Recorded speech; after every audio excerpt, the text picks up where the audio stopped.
Welcome, friends, to the assignment of marketing analysis project for our Marketing 1311 class. This is a nice, easy, I think, project to get you into the field of marketing as a consultant. You've got that brand new job and you got to start somewhere. Got a department. What do we do first? Well, let's analyze the marketing environment. So this is a 50-point project. Like I said, it's simple. Hopefully it's fun. We're going to use a Canvas marketing plan that I've created. It is a PDF, so you will need to use Adobe. And so if you already have the Adobe suite, you're perfect. If you do not have Adobe PDF Reader, the Acrobat Reader, those are free, and you must download that to utilize it. So you download the actual plan, your Canvas.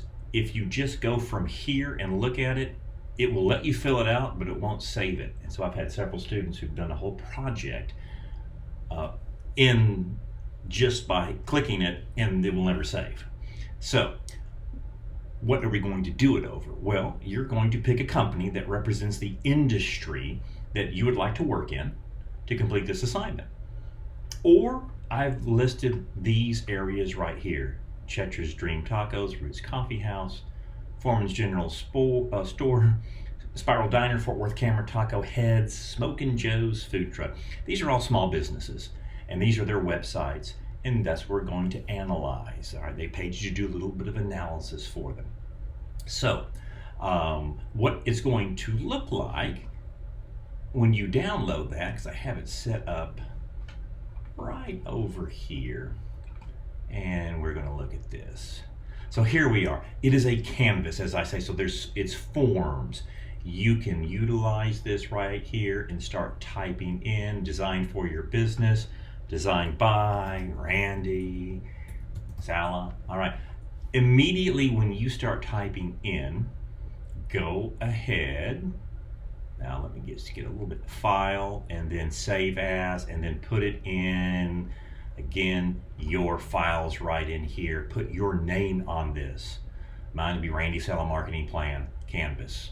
That's what it is. This is a nice artistic view of a marketing plan. But put your name in there. That's really going to help you when you send it back to me. That way it identifies it as yours. So what we do is we look through what a marketing plan would consist of. We look at the value proposition. What's the story of this business? Why are they intact? Why are they alive, so to speak? We have value. What are their product and service strategies? Again, you'll just start, I'm just going to start typing in there. I'm going to show you a finished product. What's their branding strategy? What's their target market? In your opinion, all right, you're doing this. What's the promotional strategy? What have they paid for? What have they owned? What have they earned? What have they shared? What is the customer experience? You can get a lot of this from online. You can go ahead and try to order a product from them, and then of course you can cancel out at the last. But just how is that experience? If they're a retail brick and mortar, or if they're your organization you work for, put yourself as the customer, and how easy is it to find the product you want or service, and then purchase it, and then actually possess it. What's the pricing strategy? The pricing strategy would is it high price, low price? Are they premium pricing? Are they low cost, like a dollar store? What might that be? The channels, the location, how you find the product, and how it actually gets into a customer's hand. What is their competitive advantage? And again, if we can find out what the revenues or sales are, you may not be able to find a number, but you can say, okay, this is a brick and mortar, so it's business to retail customer. It also may be business to business customer. It could also be we have online sales and we're going out of state. So what are all the sources that they have? And if you can find the actual sales of an organization, if it's publicly traded, you can simply Apple sales. I mean, you can find that. Now Apple's just too big of a company to do it on. I would do it on something small. So that's the inside, all right, of the marketing plan canvas. And then we have little outside things here. What are the customer pain points? Again, whose problem are we solving here? Every customer has pain. And in the marketing world, we solve that and we make a sale. Nothing gets it's done until a sale is made. What are the strengths that you think this organization have? What are some opportunities? All right, we went over that the very first of the class, the situation analysis or the SWOT analysis. What are opportunities? What are some threats? How do you view their social media strategies and the digital marketing experience? Again, you may feel free, and what I'd like for you to do is put what they have and what they need in here as well, which leads us to the last box up in here. You can make recommendations all through this, but definitely I think they need to do some of this. So let me walk you through what I've done. Again, sometimes you just got to make this neater right in here. Now this is a big canvas, all right? It's about 2 by 3 feet. It's 24 by 36 inches. But it's a PDF, so you can make it as small as you like or as big as you like, okay? I like that because you can put it on the wall, and any business idea, again, when you're in your career and you're stuck, that I don't know where my department is going, well, let's see how we're marketing that product or that service. So I did what you cannot do, Walton's Garden Center. As I've told you, I've had landscape businesses in the past. This is a garden center, and they are located, if I'll just go ahead and again up it a little bit here, they are located directly across from the Dallas Arboretum. If you have ever been to the Arboretum, it is probably, in my opinion, the most beautiful spot in Dallas and Fort Worth. Yes, you have to pay to get in. It's definitely worth it. It's worth it to get a family membership because you can go all year for less than $200 and bring 6 people in, as much as you want. So they're right across the street from that. They have been in business over 30 years, going on 40 right now. And so fantastic. This is their value proposition. Again, you're writing it as you see it. This is how I see it. So their customer pain points, well, they're located in a very wealthy area of north central Dallas, right off of White Rock Lake. And then of course we're going into Highland Park right down the street. So again, I kind of say there's wealthy homeowners in north and central Dallas that want a year-round landscape that has a wow factor. We're trying to impress people. When you roll up in your Bentley or your Bugatti into the estate, that landscape better pop no matter what time of year it is. So and they're willing to pay for it. So that's a pain point. Other pain points: customer desires and landscape experience, and help with all types of landscape questions and needs. They don't just deal just to the quote very wealthy, but these are the main pain points in that area. Now again, some of this is a great way that you can utilize ChatGPT and AI when you can find the business, like a taco food truck. What are customer pain points for taco food truck? What are critical success factors? And then write that in here. Okay, I think that can help you a lot. We do need to utilize AI in different areas, and this is a good way to do that. So I got the pain points. There's the product strategies right in here. They're a full garden nursery, all sorts of wonderful landscape things that you would need. And they have fantastic services. The relationship when you go in, you've got great people who know what they're doing. They're certified irrigation specialists, so they have licenses in that, arborists as well as landscape professionals. So it's not a Home Depot or a Lowe's. We basically, if you ask a question, you get looked at like, oh, I can't answer that. I got to go do something else. This is full service. So it's premium pricing, it's subscription pricing, maintenance services as well. They can charge that. They can do it because the overall landscape experience and their positioning is on the high end of the landscape garden center. Branding, their professional logo, they've done a lot of good professional things, and bettering Dallas by organics is their tagline. And 40 years of building this brand. There's the target markets that I have. There's the promotional strategy right in here, things that they could do as well, their revenues and sources. Again, it looks like they're a direct to retail customer. I have been there several times, and I have talked to the owner. They also sell directly to landscape contractors, so that's a B2B hit right there. There's a good potential. They do online sales, and it looks like it's a third party, as I have got here on the digital marketing. It looks like they're going through a third party that's fulfilling the needs, but most of those needs are like, it kind of looks like a Bed Bath and Beyond outlet, where if you want nice soaps and towels that you can order. I think there is really time to start exploring how other garden centers are taking advantage of e-commerce.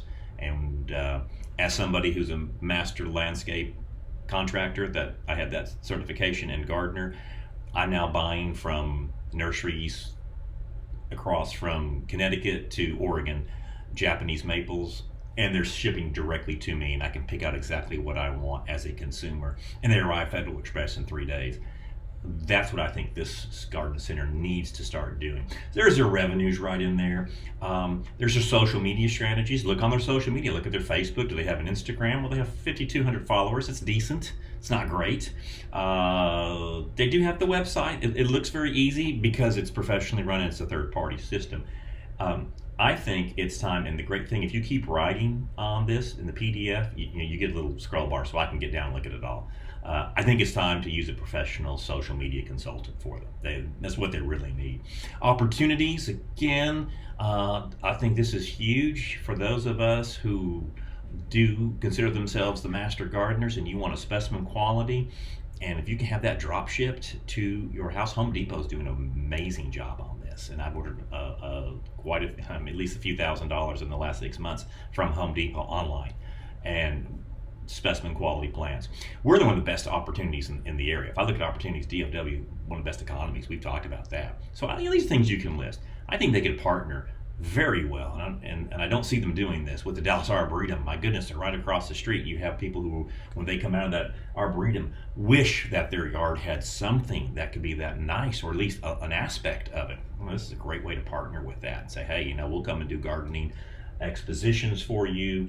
We'll partner with garden clubs, which seem to be a dying breed, but they do go to the Dallas Arboretum, and we give you discounts and have a great relationship there.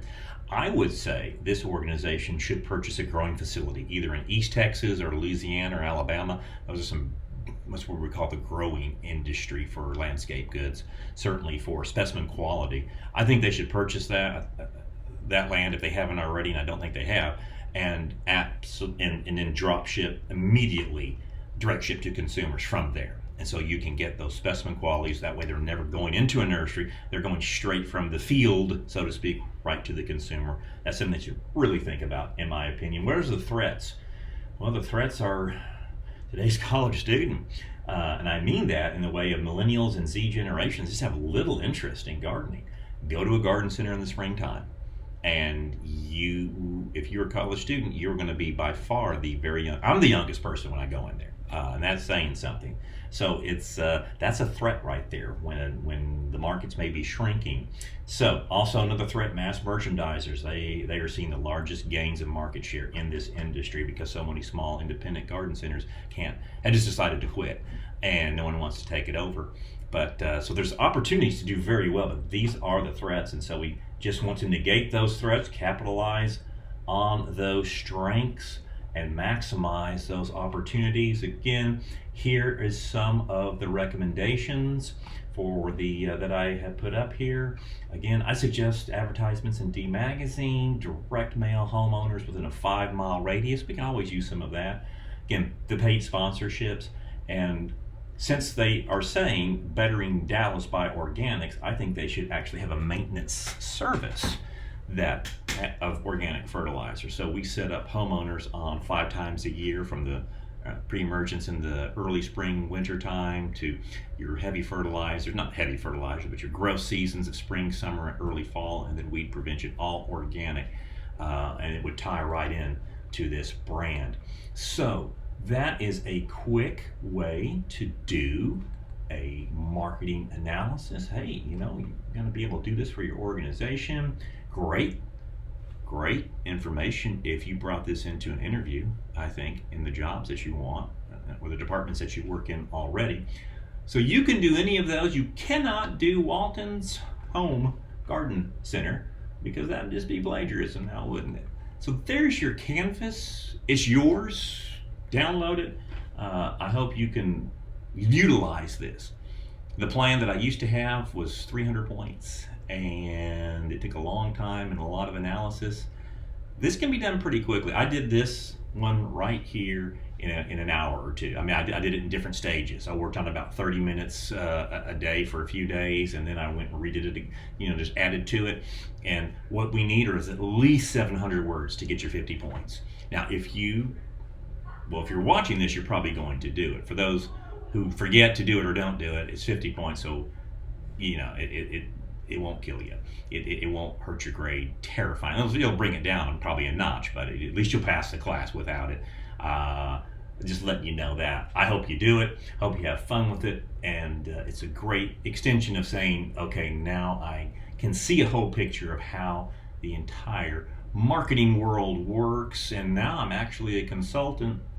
When you're ready to start that assignment, all right, we are using a file upload. So what you do is when you are ready, you can just drag your file right there. There it is. And then you submit the assignment. Submitting. And now the parade begins. Yay, Randy submitted. You can actually look at it right here. So if by any means you uploaded the wrong file, you can do a new attempt and you're fine. You don't have to tell me. The way Canvas works on a file upload, only the last attempt you put in is the one that I'm going to see. So there we are. You can always check it twice. I hope you have some fun with that. Here's some interesting small businesses you could do. You could also do it for your assignment. A little caveat. Some students have done my Canvas, my business model Canvas, in a business setting for their business project. Again, that's plagiarism and retweeting if you just submit that over again. This is going to be different. It's a little bit different. So the more experience you have in doing something, the better you're going to get at it. So please do not recycle an older project. Have fun with that, my friends, and as always, I look forward to seeing your work.